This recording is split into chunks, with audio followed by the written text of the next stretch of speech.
centrale solaire Tilou-Lofé est une centrale de capacité 25 MW. Elle est gérée par la société béninoise de production d'électricité. C'est un site de 96 hectares, mais cette première phase de la centrale qui est aujourd'hui opérationnelle et produit de l'électricité sur les réseaux a occupé un espace de 26 hectares.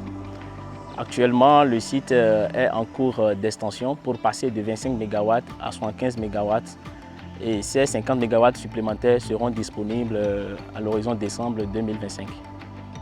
Quand nous prenons au plan mondial, la situation énergétique représente près de 80% d'utilisation d'énergie combustible. Et c'est ça qui nous a donc mis dans le problème de la crise climatique. Aujourd'hui, nous avons deux crises, la crise climatique et la crise énergétique. Le Bénin subit de façon grave donc, les conséquences de cette crise climatique et de cette crise énergétique. Et donc le Bénin fait face à un déficit énergétique. Quand nous prenons donc la situation énergétique au Bénin, nous avons l'utilisation de la biomasse énergie qui représente presque 58% donc, de l'énergie qui est utilisée et des importations d'énergie. Nous avons donc de l'énergie qui nous vient du Ghana, de l'énergie qui nous vient donc du Nigeria à partir donc des sources fossiles. Et ces importations donc représentent en 2018 presque 38% de l'énergie que nous utilisons. Voilà la situation dans laquelle nous étions où c'est beaucoup plus les villes qui étaient alimentées, les villages, les communautés n'étaient pas du tout alimentés. Et donc le gouvernement du Bénin a pris donc la décision donc de lancer ce projet qui est un projet qui apporte donc une alternative à la crise climatique et à la crise énergétique. Aujourd'hui, le secteur de l'énergie renouvelable est en vogue. Il y a beaucoup d'engouement dans le secteur parce que aujourd'hui, par exemple, lorsque vous regardez le plan de développement des moyens de production de la SBPE, il y a beaucoup de projets d'énergie renouvelable, de développement de centrales solaires photovoltaïques et aussi de centrales hydroélectriques. Et progressivement, nous allons migrer vers l'éolien, etc. et autres. Et donc, c'est des opportunités d'emploi pour toutes les personnes qui travaillent dans le secteur, les jeunes qui sont intéressés et qui vont venir après.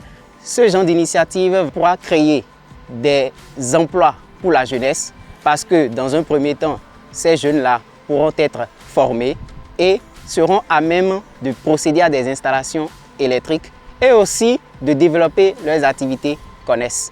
Grâce à ce projet, ils nous installent des panneaux solaires un peu partout pour l'éclairage de la zone et autres. Donc il n'y a plus trop question d'insécurité. En dehors de question d'énergie, ils nous installent aussi les écoles, des hôpitaux. Même si nous laissons tout ça, au début de chaque rentrée scolaire, ils font des séances de sensibilisation et aussi des dons aux enfants de kits scolaires pour les enfants au début de chaque rentrée scolaire. Les énergies renouvelables sont des énergies donc, de proximité. Et il faut que les communautés qui vivent tout autour donc, des sites de projets comme ceux-ci puissent bénéficier donc, des avantages donc, de ce site. En dehors de cela, nous appelons également au développement donc, de l'énergie issue du vent. Nous avons une côte qu'on peut exploiter au Bénin. Donc l'énergie éolienne doit faire partie également donc, des solutions donc, renouvelables pour le Bénin. Ma demande au gouvernement du Bénin, c'est de pouvoir continuer à investir dans les énergies renouvelables pour faire face à la précarité énergétique qui est assez importante au Bénin. Donc ce genre de projet doit être soutenu par la Banque mondiale pour que les pays vulnérables à la crise climatique, les pays qui sont dans cet déficit énergétique-là puissent faire face à la demande énergétique. C'est très important et c'est ce que nous demandons au gouvernement du Bénin.